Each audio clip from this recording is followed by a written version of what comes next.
Hi guys, বলুন তো এটা কি? ভাবছেন দই? না, যশোরের তান্দুরি চা। হয়তো অনেকেই চিনে থাকবেন। চন্দ্রপাড়া পাক দরবার শরীফের উরুস মুবারকে নদীর ঘাটের মেলায় যশোর থেকে এসে এই ভাইটি চা বিক্রি করতেছে।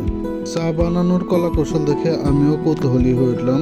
জানতে চাইলাম এটা কি বানাচ্ছে। তখন উনি বলল যশোরের তান্দুরি চা বানাচ্ছে। অবশ্য তান্দুরি চা সম্পর্কে আমিও শুনেছি, আমার কখনো খাওয়া হয়নি এবং কিভাবে এই চাটা তৈরি করে সেটাও দেখা হয়নি। ভাইটিকে দেখে খুব আগ্রহ হলো কিভাবে চা বানায় সেটা দেখার জন্য। কাপগুলোকে আগুনে গরম করতেছে। অবশ্য চা আগে থেকে দুধ চা রেডি করে রাখা, গরম করে রাখা, আর এক জায়গায় মাটির কাপগুলিকে আগুনে পোড়াচ্ছে। আচ্ছা ভাই, এই কাপগুলো যে পোড়াইতেছেন এর অর্থ কি? চিনি দিচ্ছে, চিনিটা বলতেছে মালটা ঘন হচ্ছে, দুধটা জাল হচ্ছে এনে দিয়ে। আচ্ছা,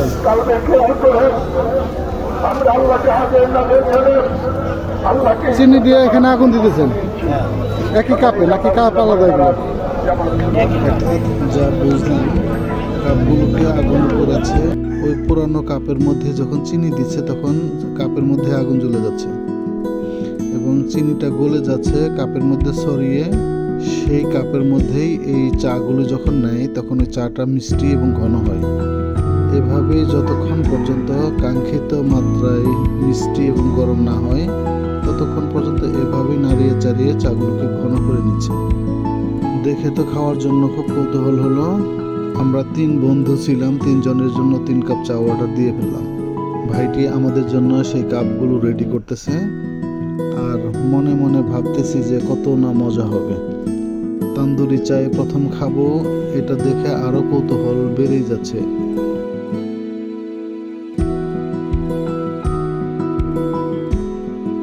আরো কয়েকজনে চা অর্ডার দিয়েছে, সেগুলো প্রসেস করতেছে একই সাথে।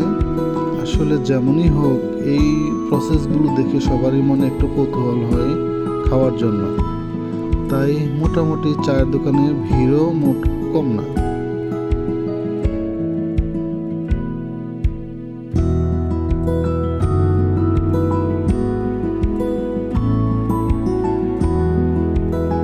চা খেতে কেমন হবে সেটা জানি না, তবে বানানোর কৌশলটা আসলে খুব ভালো লাগলো আমার। আপনারা যারা এই চা খেয়েছেন, দেখেছেন, তারা তো অবশ্যই জানেন, আর যারা দেখেননি তারা বলুন তো আসলে কৌশলটা কেমন লাগলো আপনাদের কাছে।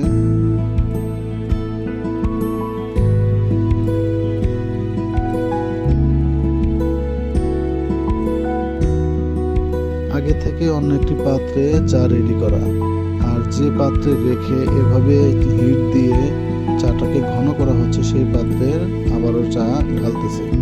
আমাদের চা রেডি। এখন চার মধ্যে হরলিক্স আর বিস্কিটের গুঁড়ো দিয়ে যে পাউডার তৈরি করা সেই পাউডারটি দিয়ে দিতেছে চায়ের ফ্লেভারটাকে আরো সুন্দর করার জন্য। যেহেতু মাটির কাপ তাই টিস্যু দিয়ে চায়ের কাপটাকে ধরে পরিবেশন করা হচ্ছে। এরা হচ্ছে আমার 2 বন্ধু। ভাইয়া একটু সামনের দিকে দেখান। হ্যাঁ, ঠিক আছে।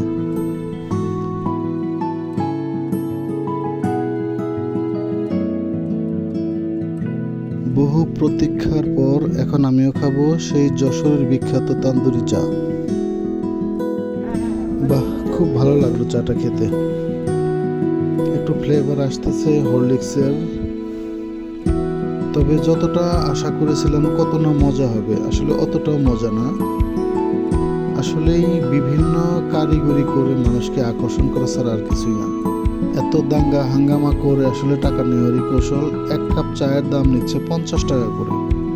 সত্যি কথা বলতে বাংলাদেশের অনেক জায়গাতে এরকম কিছু বিখ্যাত টি স্টল থাকে যারা গরুর দুধের চা অনেক ভালো মানের তৈরি করে।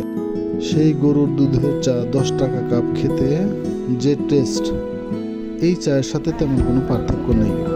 ভিডিওটি কেমন লাগলো অবশ্যই জানাবেন। ভিডিওটি দেখার জন্য সবাইকে অনেক অনেক ধন্যবাদ।